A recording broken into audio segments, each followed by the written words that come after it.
नमस्कार, आप देख रहे हैं इंडिया डेली स्पेशल रिपोर्ट और मैं हूं आपके साथ अंजनी कुमार सिंह। क्या लॉरेंस बिश्नोई गैंग अब दाऊद की राह पर चलने लगा है? हत्या, फिरौती और धमकी के बाद अब बिश्नोई गैंग की सट्टा बाजार में एंट्री हो चुकी है।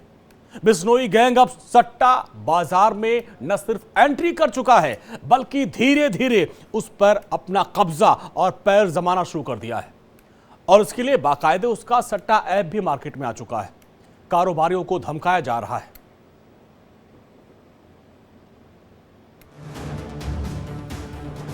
गैंगस्टर की सट्टा बाजार में एंट्री,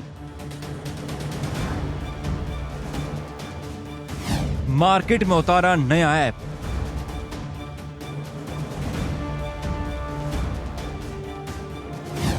विदेश में बैठे गैंगस्टर्स का गेम,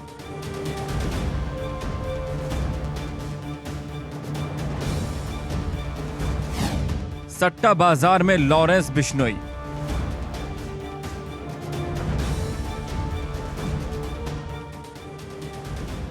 कहने को तो कुख्यात गैंगस्टर लॉरेंस बिश्नोई इन दिनों जेल में बंद है, लेकिन उसका साम्राज्य इतना खतरनाक है कि वो जेल में बैठे बैठे कुछ भी करवा सकता है।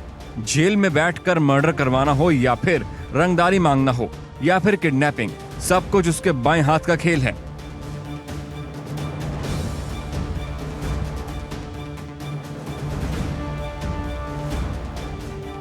सलमान खान के घर के बाहर फायरिंग करवाना हो या फिर पंजाबी सिंगर एपी ढिल्लों के घर के बाहर ताबड़तोड़ फायरिंग, ये सब उसके बाएं हाथ का खेल है। दहशत फैलाना और रंगदारी वसूलना उसका पेशा है। लेकिन अब वही गैंगस्टर लॉरेंस बिश्नोई सट्टा बाजार में न सिर्फ एंट्री कर चुका है बल्कि अब धीरे धीरे उसने अपना पैर जमाना भी शुरू कर दिया है। इसके लिए बाकायदा उसका सट्टा ऐप भी मार्केट में आ चुका है। पुलिस सूत्रों ने बताया है कि ऐप को विदेश में बैठे गैंगस्टर गोल्डी बराड और रोहित गोदारा प्रमोट कर रहे हैं। दुबई में बैठे तमाम बड़े सट्टा और हवाला कारोबारियों को इस ऐप को प्रमोट करने के लिए धमकी दी गई है। हत्या, लूट और फिरौती के बाद अब लॉरेंस बिश्नोई सट्टा बाजार में उतर गया है। लॉरेंस बिश्नोई सट्टा बाजार में अपनी धमक जताना चाहता है और यही कारण है कि लॉरेंस बिश्नोई ने अपना ऐप लॉन्च कर दिया है। लॉरेंस बिश्नोई गैंग में तीसरी पोजीशन पर रहने वाला गैंगस्टर संपत नेहरा का छोटा भाई इस समय विदेश भागा हुआ है और विदेश में रहकर ही वो भारत में लॉरेंस बिश्नोई के सट्टा ऐप को मजबूत और प्रमोट करने में जुट गया है। सूत्रों से आ रही जानकारी के मुताबिक लॉरेंस गैंग और बम्बिया गैंग में जिसकी दुश्मनी देखी जा रही है, वो दोनों गैंग एक दूसरे को फाइनेंशियल रूप से कमजोर करने में लगे हुए हैं। इसीलिए अब लॉरेंस बिश्नोई गैंग तेजी से सट्टा मार्केट में पैर पसार रहा है। ये गैंग अब कारोबारियों और बिजनेसमैनों पर दबाव बना रहा है। बिश्नोई गैंग तेजी से अपने ऐप को प्रमोट करने में लगा हुआ है। यही नहीं, पहले से सट्टा चला रहे लोगों को भी धमकी दी जा रही है। लॉरेंस बिश्नोई ने दुबई में बैठे कथित कॉल सेंटर माफिया से एक्सटॉर्शन वसूल करने के लिए साउथ दिल्ली में मर्डर करवाया था। दिल्ली के पौष इलाके ग्रेटर कैलाश में नादिर शाह के मर्डर के मामले में लॉरेंस बिश्नोई का नाम सामने आ रहा है।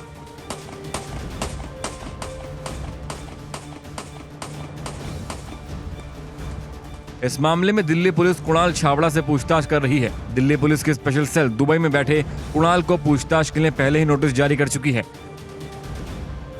कुणाल छाबड़ा को नादिर शाह की हत्या की जांच में शामिल होने के लिए बुलाया गया है। पुलिस ने कुणाल छाबड़ा को लेकर नए खुलासे किए हैं। पुलिस सूत्रों के मुताबिक अमेरिकी जांच एजेंसी FBI भी कुणाल छाबड़ा के खिलाफ जांच कर रही है। दरअसल कुणाल छाबड़ा से कुख्यात गैंगस्टर लॉरेंस बिश्नोई ने 10 करोड़ की रंगदारी मांगी थी। रंगदारी न देने पर बिश्नोई ने वीडियो कॉल करके जान से मारने की धमकी भी दी थी। माना जा रहा है कि रंगदारी न देने की वजह से कुणाल के करीबी और पार्टनर नादिर शाह को लॉरेंस बिश्नोई गैंग ने कई गोलियां मारी थी और सीधा छाबड़ा को मैसेज दिया था। दिल्ली के जीके में हुई नादिर शाह की हत्या के मामले में नया मोड़ आया है।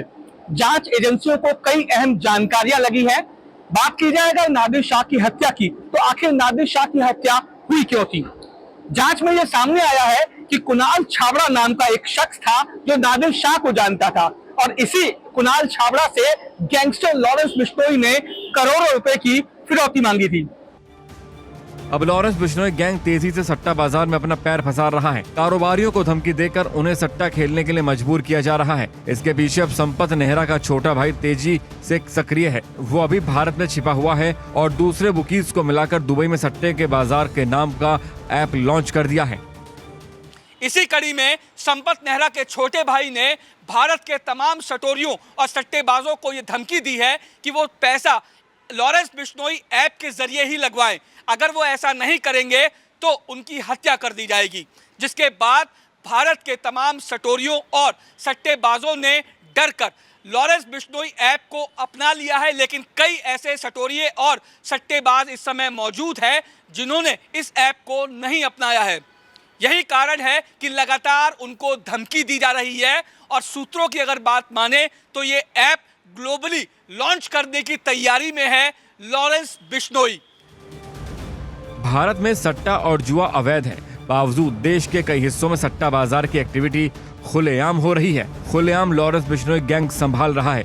वहीं दूसरी तरफ बम्बिया गैंग से जुड़े और जुए के काले बाजार में अपने पैर जमाने में लगे हुए हैं। भारत की अगर बात की जाए तो भारत में सट्टा और जुआ गैर कानूनी है। बावजूद इसके लॉरेंस बिश्नोई सट्टा बाजार और जुए बाजार में अपने कदम मजबूती के साथ रखने की कोशिश कर रहा है ताकि ज्यादा से ज्यादा पैसा कमाकर विदेशी हथियारों को लिया जा सके, खरीदा जा सके और उनका उपयोग भारत में तमाम गैंगस्टर एक्टिविटी में लगाया जा सके। पुलिस सूत्रों के मुताबिक सट्टा ऐप की प्लानिंग गुजरात से हुई थी। अब पुलिस लगातार लॉरेंस बिश्नोई गैंग के खिलाफ एक्टिव है, जांच की जा रही है। लेकिन जिस तरह से बिश्नोई गैंग सट्टा मार्केट में सक्रिय हो गए हैं, इससे एक बात साफ है कि अब वो सट्टा बाजार में भी अपना दबदबा बनाना चाहता है। Report India daily.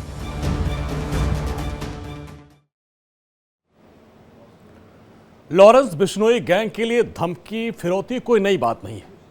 अब गाजियाबाद के बिल्डर से 2 करोड़ की फिरौती मांगी गई। फिरौती मांगने का आरोप बिश्नोई गैंग पर लगा। अब धमकी के बाद बिल्डर का पूरा परिवार दहशत में है। पुलिस से मदद की गुहार लगा रहा है। गैंगस्टर की गुंडागर्दी।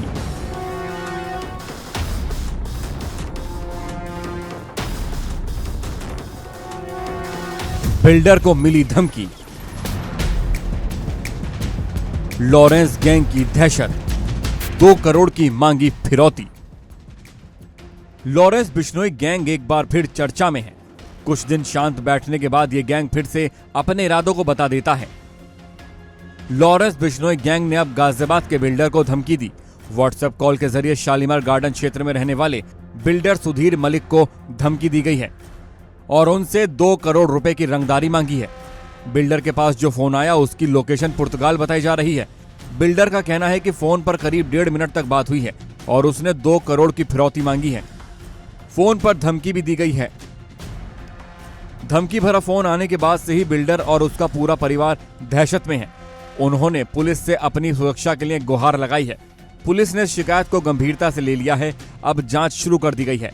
पुलिस की टीम अब साइबर और सर्विलांस के जरिए मामले की तह तक जाने की कोशिश में जुट गई है ताकि जल्द से जल्द पूरे मामले का खुलासा हो सके। दिनांक 20/9/2024 को थाना शालीमार गार्डन पर एक सूचना प्राप्त होती है। सुधीर मलिक जो कि थाना शालीमार गार्डन के अंतर्गत दयानंद पार्क एक्सटेंशन 1 के रहने वाले हैं, इनके फ़ोन पर शाम करीब 18:45 पर इनके पास एक व्हाट्सएप कॉल आता है जिसमें कॉल करने वाले के द्वारा स्वयं को लॉरेंस बिश्नोई ग्रुप का बताया जाता है और इनसे 2 करोड़ रुपए की डिमांड की जाती है। बिल्डरों और व्यापारियों को धमकाना लॉरेंस बिश्नोई गैंग के लिए आम बात है। दहशत फैलाना और रंगदारी वसूलना इस गैंग की फितरत है। आपको याद ही होगा कि अभी कुछ दिन पहले अभिनेता सलमान खान के पिता सलीम खान को भी धमकी मिली थी। मॉर्निंग वॉक के दौरान सलीम खान को एक बुर्का पहनी महिला ने धमकी दी और कहा कि सही से रहो वरना लॉरेंस से बता दूं क्या। पुलिस ने महिला को गिरफ्तार कर लिया और पूछताछ की जा रही है। इससे पहले 14 अप्रैल को सलमान खान के मुंबई स्थित घर गैलेक्सी अपार्टमेंट में सुबह फायरिंग हुई थी। फायरिंग करने वाले बाइक से आए थे। उन्होंने सलमान के घर के बाहर 5 राउंड फायरिंग की और भाग गए। पुलिस ने अब तक लॉरेंस समेत 9 लोगों को आरोपी बनाया है। इनमें से अब तक 6 की गिरफ्तारी हो चुकी है। लॉरेंस बिश्नोई गैंग की तरफ से रह रहकर ऐसी वारदातें होती हैं जिसके बाद दहशत का माहौल बन जाता है। बिश्नोई गैंग जानबूझकर सुर्खियों में रहना पसंद करता है ताकि उनकी दहशत बनी रहे। अब गाजियाबाद में बिल्डर को धमकी और सट्टा बाजार में एंट्री से बिश्नोई गैंग फिर चर्चा में है। Bureau report, India daily. तो लॉरेंस बिश्नोई गैंग को अभी आपने देखा होगा कि वो धमकी देता था, हत्याएं करवाता था और इसके बाद एक्सटॉर्शन मनी मानता था और उन पैसों को सट्टा बाजार में लगाता है। और अब इसने अपना एक ऐप भी बना लिया है और लोगों को धमकी देता है कि आप इसका इस्तेमाल करिए। किस तरीके से गैंग ऑपरेट होता है, इसको समझने के लिए हमारे साथ एक खास मेहमान जुड़ गए हैं, रणवीर सिंह, पूर्व आईजी हरियाणा के। सर, आपका बहुत बहुत स्वागत है। सर, बिश्नोई गैंग अब क्या लगता है कि दाऊद इब्राहिम वाली राह पे चल गया क्या? जो चीजें पहले हमने देखा था कि 80s 90s में दाऊद इब्राहिम धमकियां देता था, सट्टा बाजार में आ गया था, उसी नक्शे पर ये भी चल रहा है? आप बिल्कुल सही कह रहे हैं। बिल्कुल वही नक्शा अब इसने ले लिया है दाऊद इब्राहिम का, और इसका नाम भी बहुत बड़ा हो गया है। जो पिछली इसने वारदातें की हैं 10-12, जैसे अभी आपने टीवी में दिखाया और बाकी सभी लोगों को पता है जी। इन गैंगों का सफाया करने के लिए अब हमारे पास 3 तरीके हैं। सबसे पहला तरीका है कि हमारी जो लोकल पुलिस है उसको बहुत अलर्ट होकर के बीट वाइज काम करना पड़ेगा अपने क्राइम रिकॉर्ड के साथ। जो इस प्रकार के गैंग के गुर्गे हैं उन्हें एक एक करके उठाना पड़ेगा पूछताछ के लिए, जिससे कि वो धीरे धीरे गैंग खत्म होए। दूसरा पॉइंट है हमारा इंटरनेशनल पोल, इंटरपोल जो हमारी पुलिस है, जो हमारी इंडिया की और बाहर की जहां जहां जैसे गोल्डी बराड़ जैसे लोग या और भी इनके साथी वहां रह रहे हैं, तो उनको भी हमें धर दबोचने की सिस्टम में फौरी लाना पड़ेगा। हमने केवल अपनी जो लोकल पुलिस के पास जिम्मेवारी है, एसएचओ से लेके एसपी से लेके, क्योंकि हमें एसपी रहते हुए हम ऑस्ट्रेलिया से कम 3 बदमाशों को ट्रांसफर करा के लाए थे जी। ये आपकी लोकल पुलिस की एक्टिव ने है, एक पूरा एसटीएफ बनाना पड़ेगा जिससे कि वो जाके इंटरनेशनल पोल की मदद लेके इन लोगों को वहां से उठाएं। और आजकल तो डिजिटल इंडिया है, किसी को भी ट्रैप करना बड़ा आसान है, और ट्रैक करना प्लस उसको ट्रेस करना, तीनों ही चीज इसके अंदर हैं जो आराम से की जा सकती हैं। ये मैं कहीं ना कहीं पुलिस की बहुत बड़ी ढील मान रहा हूं, चाहे वो इंटरपोल की मदद ना लेने की वजह से, या आपकी लोकल पुलिस के एक्टिव ना होने की वजह से, या जो सीनियर ऑफिसर है उनकी सही सुपरविजन ना होने की वजह से ये कमियां हो रही हैं जी। और इस वजह से ये गैंग दिन रात लगातार हर 15 दिन में, महीने में कोई ना कोई वारदात कर रहे हैं। सर, एक चीज जानना चाहेंगे कि पंजाब हरियाणा में ये तो एक्टिव थे, लेकिन अब धीरे धीरे इनकी उपस्थिति दिल्ली समेत पूरे देश में होने लगी है। ये विदेश में बैठ के वहां से आदेश चलाते हैं और बिश्नोई साबरमती जेल में बंद वहां बैठा है और वहां से पूरा गैंग ऑपरेट कर रहा है। यही तो सबसे बड़ा अफसोस है जो आप बात कह रहे हैं कि जेल में बैठ के अंडर कस्टडी प्रशासन के, जेल प्रशासन के अंडर रह करके यह आदमी वारदात कर रहा है या करवा रहा है अपने गुर्गों से। ये बहुत बड़ी शर्म की बात है लोकल पुलिस के लिए प्लस जेल पुलिस के लिए कि इसके पास टेलीफोन कैसे पहुंच रहे हैं, कैसा इसका नेटवर्क अंदर है, और हम क्यों कामयाब हो रहे हैं, और जुडिशरी की मदद क्यों नहीं ले रहे हैं, और साथ इंटरपोल की मदद क्यों नहीं ले रहे हैं, और क्यों सेंट्रल जो हमारी पुलिस है वो इसमें मदद नहीं कर पा रही है। क्या हमारी इंटेलिजेंस फेल है? क्या हमारी लोकल पुलिस की तफ्तीश फेल है? क्या हमारी नेटवर्किंग जो चेकिंग है वो फेल है? मतलब इसके एक कारण नहीं है, एक वजह से आदमी कभी इतना बड़ा गैंगस्टर नहीं बनता।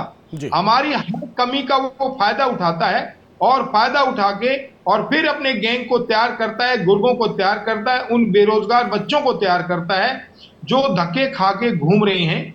और आजकल बेरोजगारी इतनी है कि किसी भी लड़के को अगर 1 करोड़ 2 करोड़ का ऑफर मिल जाता है तो खुशी काम में इन्वॉल्व हो जाता है। यार मरना तो ही, कम से कम हम अपना ऐसो आराम करके मरेंगे। सर, एक चीज ये भी समझना चाहेंगे आपसे, ये गैंग पंजाब हरियाणा से एक्टिव होते हैं, अब इनका जो नेटवर्क है पूरी दुनिया में है, चाहे पुर्तगाल की बात करें वहां से इनके गैंग लोग धमकी देते हैं, दुबई में सट्टा जो सटोरी है उनको जाके धमकी देते हैं भाई हमारा ऐप इस्तेमाल करो या पुराना ऐप बंद कर दो।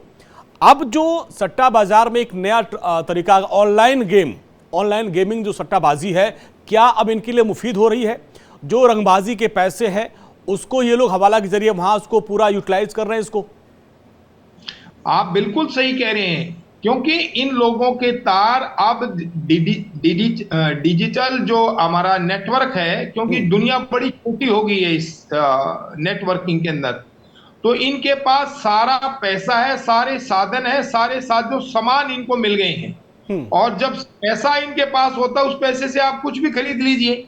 जब इनको फिरौतियां मिल रही है 2-2, 4-4, 5-5 करोड़ की, तो नेचुरली ये किसी भी काम को अंजाम आराम से दे सकते हैं।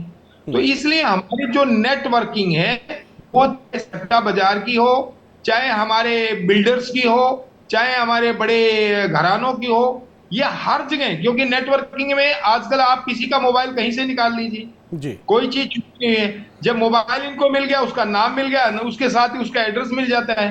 तो ये जो सिस्टम है अब नया हमारा, जो इस डिजिटल सिस्टम में, इसमें ये बहुत अच्छी तरीके से इंटरफेयर कर रहे हैं। और इसकी चेकिंग जब तक लोकल पुलिस की विशेष टीमें तैयार नहीं होंगी, ये गैंगस्टर खत्म नहीं होते, दिन रात बढ़ते जाएंगे और इनका साम्राज्य दाऊद से भी बड़ा हो सकता है। और साफ साफ उन्होंने कहा था, सर आप देखिए ये चर्चा में कब आए, जब सलमान खान को धमकी दी गई और साफ साफ कहा था कि तुम दाऊद के भरोसे उड़ रहे हो, अब दाऊद भी खत्म है, दाऊद से बड़ा मैं हो गया हूं, तो साफ साफ कह दिया था। यानी पहले दहशत फैलाना और दहशत का जब बाजार बन गया तो अब एक्सटॉर्शन मनी और फिर सट्टा बाजार। इन बच्चों को अब अच्छी तरह से पता है, अपनी नेटवर्किंग की वजह से, जेल में इन्हें सारी फैसिलिटी मिलने की वजह से, ये अपना उस नेटवर्किंग का लाभ लेकर के जो भी जिन जिन लोगों के पास भी पैसा है, वो चाहे बड़ी कंपनी वाले हों, चाहे सट्टे वाले हों, चाहे बिल्डर्स हों और चाहे नेता हों, मतलब जहां भी इनको पैसा दिखाई देता है जिन लोगों के पास, उन लोगों को ऑनलाइन सिस्टम में ये धमकी देते रहेंगे और इसी तरीके से एक्सटॉर्शन करते रहेंगे या करवाते रहेंगे। तो हर हालत से पुलिस को विशेष दस्ते तैयार करके हमारे इंटरपोल के लिए, हमारे लोकल पुलिस की बीट के लिए इन लोगों के ठिकानों पे लगातार रेड करनी पड़ेगी, तब इनकी रीढ़ की हड्डी टूटेगी, अदरवाइज तो ये लोग बढ़ते ही चले जाएंगे। और सर देखिए, आपने देखा जब सिद्धू मूसेवाला की हत्या करवाई गई थी, बड़ी प्लान वे में हत्या की गई थी, वहां से इनका दहशत और अपने चरम पर पहुंचती है। इसके बाद चाहे पंजाबी फिल्म इंडस्ट्री के लोग हों, सिंगर हो, फिल्म स्टार, उनको लगातार धमकियां देते हैं और उनसे वसूली करते हैं। अब ये गैंग बहुत आगे निकलता जा रहा है। इसको लेकर चाहे नई सरकार हो, पुरानी सरकार, हर कोई कहता है मैं काबू करूंगा, लेकिन बातें बनती दिख नहीं रही। देखो, ये सरकारों का जो सिस्टम है, जब तक जीरो टॉलरेंस में नहीं आएगा कि हमने ये गैंग खत्म करने हैं, तब तक ये गैंग खत्म नहीं होंगे। हमेशा सरकार तीन ही तरीके से चलती है, एक पीएम, एक सीएम और एक डीएम एसपी का, तीन ही पावर है। एक पीएम की उंगली घूमती है कि ये गैंग खत्म होने चाहिए, तो विद इन 15 डेज ये गैंग खत्म हो जाएंगी।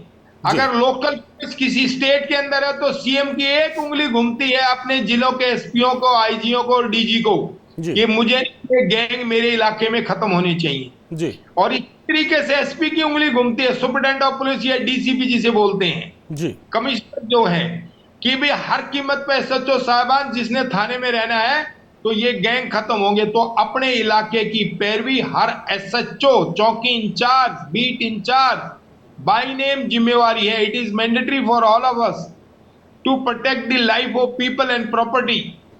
तो इसलिए ये लोग कहीं ना कहीं मतलब उन कमियों का, जो हमारी महकमे की कमी है, उनका फायदा उठाते हैं और नेटवर्किंग जो डिजिटल है उसका लाभ लेते हैं और इसके साथ फिर ये अपना गैंग और अपने गुर्गों का गैंग बढ़ाते हैं और खूब मनमानी तरीके से एक्सटॉर्शन चल रही है।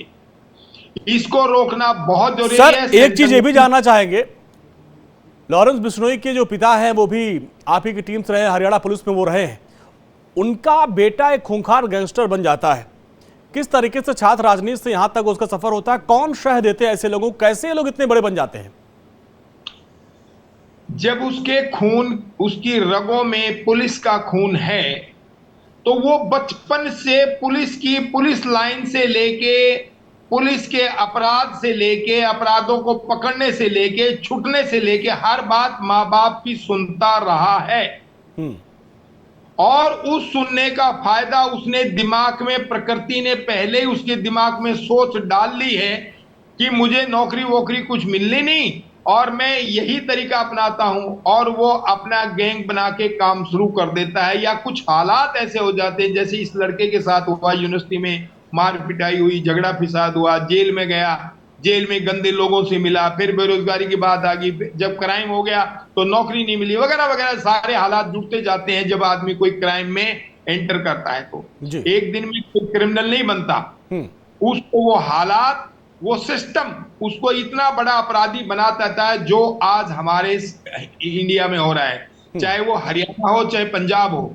इस लड़के को जब ये जेल में पहली दफा गया एक छोटे से लड़ाई झगड़े केस में, तो वहां जो दूसरे अपराधी टाइप के लोग थे, हत्या के थे, लुटेरे थे या डकैत थे, लूटपाट के थे, उन लोगों से इसकी मुलाकात होती है। उन मुलाकात के वजह से वो अपना सिस्टम अलग बना लेता है, और बनाने की वजह से फिर ये गैंगस्टर बनता है। सर एक चीज जानना चाहेंगे, 2-3 दिन पहले की बात है, एक मीडिया चैनल में काफी क्लिप वायरल आपने देखा होगा, एक 18-20 साल का युवा है जो ऐसे ऑनलाइन गेमिंग यानी जो सट्टा बाजार के चक्कर में फंसकर 99 लाख रुपए के कर्जे में फंस गया था।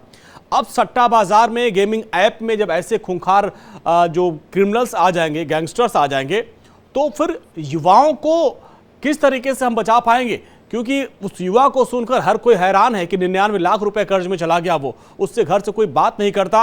अब ऐसे में तमाम जो खूंखार गैंगस्टर हैं वो ये ऐप चला रहे हैं। युवाओं को बचाने के वही सिंपल हमारे सांस्कारिक 2-3 तरीके। सबसे पहला है माँ बाप का घर। माँ बाप की निगरानी बहुत जरूरी है। जो माँ बाप का सुपरविजन है वह बहुत कम हो गया, मान के चलिए 10% रह गया। इसके बाद दूसरा सुपरविजन आता है सोसाइटी, समाज कि समाज की सुपरविजन कितनी है, वो भी तकरीबन 10%, 5%, बहुत मुश्किल से लोग सामने आते हैं कि मेरे एरिया में कोई गंदा अपराधी आदमी रहता है। अब सारी सुपरविजन सरकार, शासन के ऊपर, प्रशासन के ऊपर आ गई है कि भी वो इन लोगों को पकड़े। शासन और प्रशासन के अंदर जो नेताओं का इंटरफेरेंस है वो इस कदर हो जाता है कि छोटे मोटे गुर्गे इन नेताओं के आसपास रहते हैं और उनकी चमचागिरी करते हुए। अब सर ये जो ऑनलाइन गेमिंग सट्टा बाजार कितना बड़ा है, आपने देखा होगा कि महादेव ऐप जो कुछ दिन चर्चे में आया था, तमाम जो फिल्म स्टार उसमें फंसे हुए थे। अब उसी फील्ड में गोल्डी बरार और लॉरेंस बिश्नोई गैंग शामिल हो चुके हैं और वो अपना ऐप लेके आ रहे हैं। तो आप सोचिए, इसका मतलब ये बाजार बहुत बड़ा है और इसमें युवा बहुत तेजी से आकर्षित हो रहे हैं। तो उस पर लगाम कैसी लगाई जाए, क्योंकि अब ये नेटवर्क बड़ा होता जा रहा है, एक तरफ रंगदारी, फिर वो पैसा वहां शिफ्ट हो रहा है। मैं आपकी बात से 100% सहमत हूं। और ये बाजार, मैंने बताया कि जो हमारा वर्तमान सिस्टम है, हमारी नेटवर्किंग है, हमारा जो मोबाइल और जो टावर सिस्टम है, वो इस प्रकार से आ गया है कि इन लोगों की एक्सेस हर जगह पहुंच गई है। इनकी पहुंच बड़ी हो गई है। पहुंच बड़ी होने से इनके पास पैसा आ गया है, पैसे के साथ हथियार आ गए हैं, संसाधन हो गए हैं। जब किसी अपराधी के पास संसाधन और पैसा हो जाता है तो वो फिर अपने गैंग को दाऊद की तरह चारों तरफ फैला देता है। और अभी तो इनका नशे का कारोबार आपने नहीं देखा भाई जी। नशे का कारोबार देखिए कितना जबरदस्त है ये। हाँ, या बोरे के बोरे हीरोइनों के उतर रहे हैं हमारे पोर्टों के ऊपर। तो इसलिए हमारा जो शासन प्रशासन का जो संचालन का सिस्टम है जी, उसको हमें बहुत जोरदार तरीके से active, number 2 accountable, number 3 transparent, और नंबर 4 अचीवमेंट के साथ कि आपने श्रीमान जी काम क्या किया जी। अगर आपकी अचीवमेंट नहीं है, आपकी अकाउंटेबिलिटी फिक्स नहीं हो रही है, आपकी ट्रांसपेरेंसी काम में नहीं है जी, और आपकी जिम्मेवारी फिक्स नहीं हो रही है, तो वो थानेदार क्यों काम करेगा, वो एसपी क्यों काम करेगा, वो आईजी क्यों काम करेगा जी।